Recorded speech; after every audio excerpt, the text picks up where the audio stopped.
Hello Internet, my name is Matt, aka Matloc, and yes, it is time. It is time to acknowledge that my lights have changed from blue to red, not just because it looks cool, but because, man, AMD has brought it.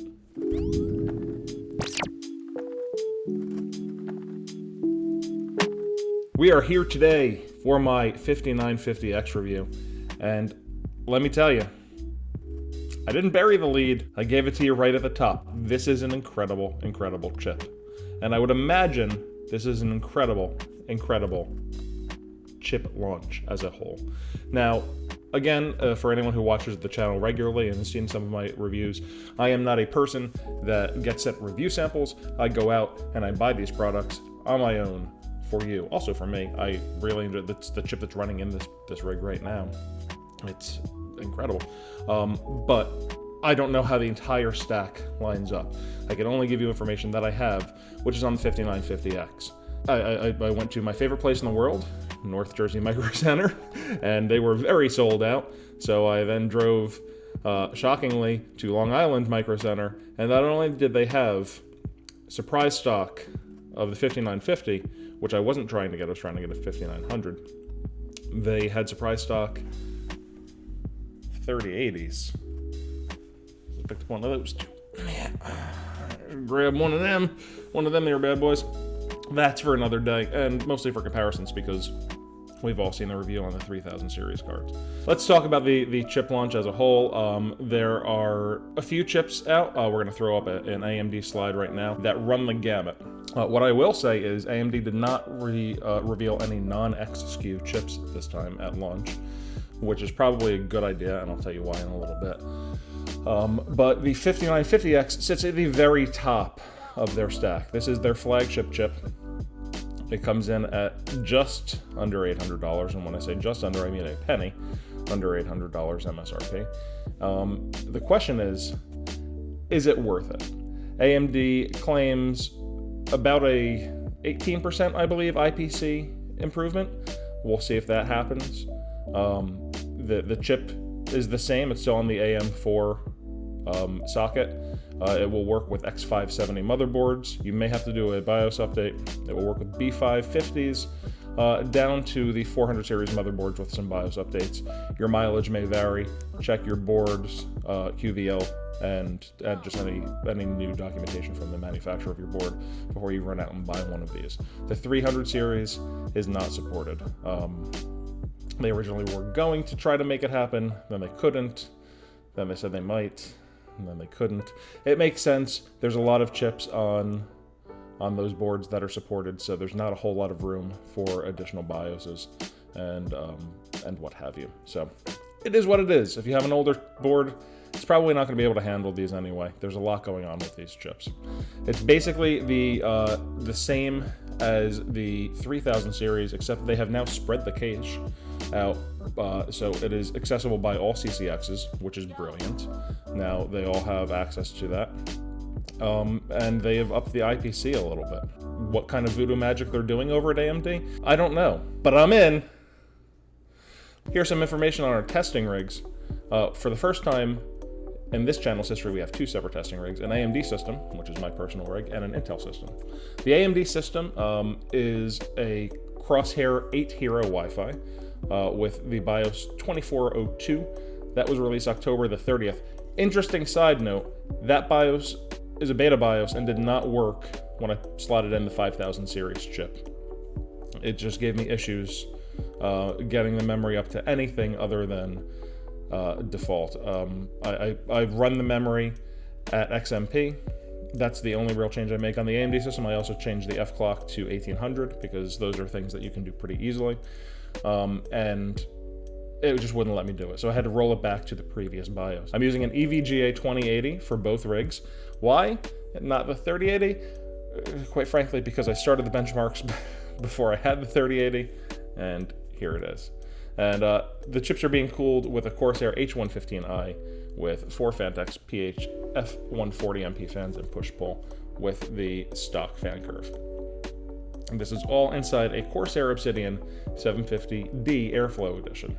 The same is true everything else for the Intel chipset, or for the Intel test rig rather, with the exception of the motherboard and the chip. We're running a 10900K and a Maxima 7 Hero Wi-Fi with this BIOS.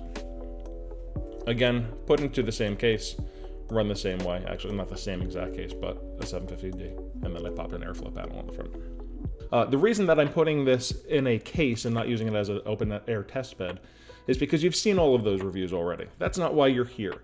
I'm trying to give you a little bit more of a real world situation. I'm not giving you the absolute best for the chip that you can get.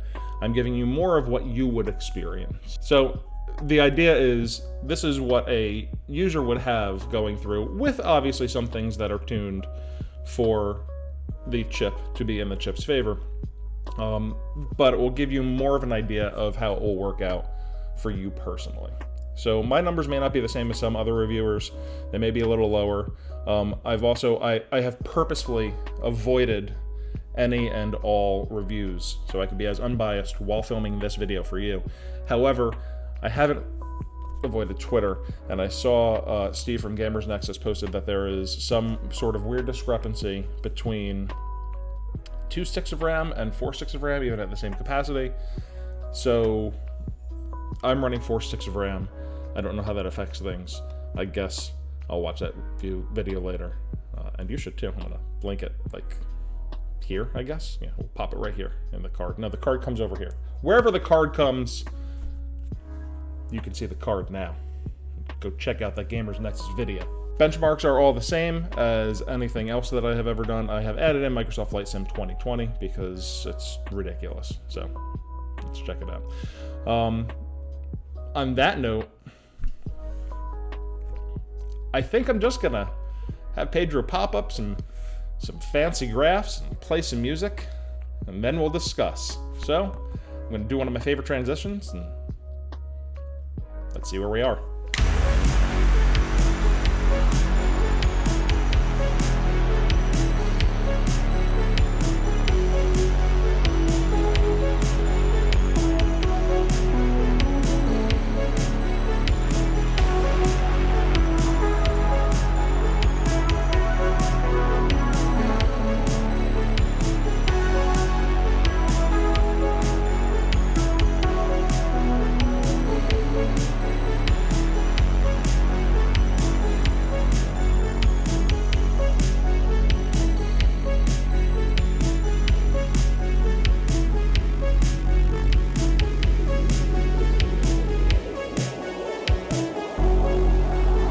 All right, you just saw it.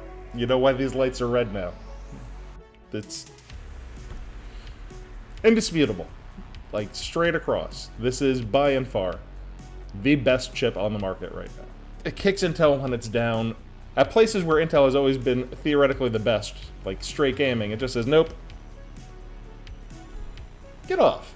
Go away. I'm better than you. Lisa Su, whomever she sees, she just like laser eyes them like Homelander, and they blow up. It's incredible. She is a force to be reckoned with.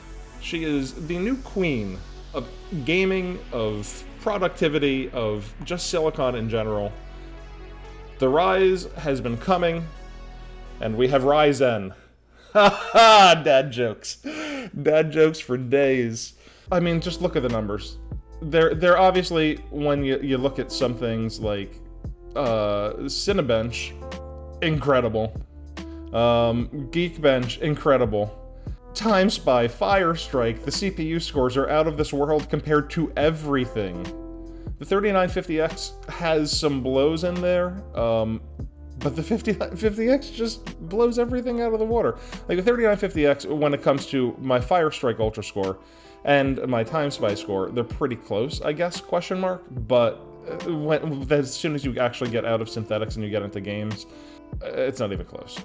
And here's the thing with this chip, and I alluded to this earlier. This is the first time in the entire Ryzen product stack that AMD has put all of their silicon eggs into one basket. And that one basket is the 5950X. If you want the best productivity chip right now, it is the 5950X. If you want the best gaming chip right now, it is the 5950X. If you want the best chip, period, It's the 5950X. There is nothing that comes close. I wouldn't even get a Threadripper for productivity right now, because this thing probably beats most of the 3000 series Threadrippers. And that's interesting, because AMD has never done this before. Previously, going back to the 1000 series, the 1700X was arguably their best gaming chip. The 2000 series, the 2700X was probably top of the line. The 3000 series, the 3900X, gamed above the 3950. The 3950 was a little better for productivity because it had more cores, but because it had lower boost clock, couldn't compete. Now, the 3950X, most cores, best boost clock, best IPC, though that is true for all of the stack. Just the best chip out there right now. There are some criticisms. It's expensive. Nothing compares to it in Intel stack price-wise right now. Nothing compares to it in AMD stack price-wise right now as well. It might be, you know, doing a little cannibalism with the Threadripper line. And this is a weird one, but as you know, if you've watched the channel at all, I am a design student. I am a student of architecture. AMD scares me with this one thing. And excuse me while I back up and grab these two boxes. Here is the box for my 3900X. Here's the box for my 5950X. Let me know if you see the difference. Obviously, one is smaller than the other one. They're both the same like that. You know, 5950X has on the side, whatever. This is substantial. This is substantial packaging. This is a flimsy folded cardboard box. This has this nice little, ready? I'm gonna bring my mic up so you can hear this. Slides down. Why do I bring this up? Well, in this battle, AMD, you have the high ground. But AMD, you are also the chosen one. You are meant to bring balance to the Silicon Force. When I see things like this on an $800 chip, I get a little scared, because you're cheaping out in spots for your flagship that you shouldn't be. I can kind of deal with the fact that there's no built-in cooler, or there's no in-box cooler, right? Because everybody's going to put their own cooler on a chip of this caliber anyway. But you started to cheap out there. That used to be something you included. And when I see things like this, I don't think it's a big deal going from this to this. Obviously, who cares? The chip's out of the box, it's in your machine. But it signals to me that they might be getting a little intel. They might be seeing where they can cut corners and continue to charge us. Now, should that stop you from buying this? No. No. If you have the money and you want this chip, buy it. Highly recommend. Best chip on the market, period. End of sentence. You're probably going to have to buy a new motherboard too, because you're probably coming from Intel. If you're an AMD person already, congratulations. If you have a 400 or 500 series chipset board, you're probably good to go, because it just works out that way. Thank you all very much. My name is Matloc. There will be more videos coming. I'm actually going to do a best bang for the buck of this thing pretty soon. There's a lot in the pipeline. Check me out on Twitch, twitch.tv/the_Matloc. If you have any ideas, you want to talk about things, pop in my Discord. It's linked down below. And yeah, if you liked it, like it, subscribe, come around. This is going to happen some more, because there's a lot of stuff coming. I'm ready for it.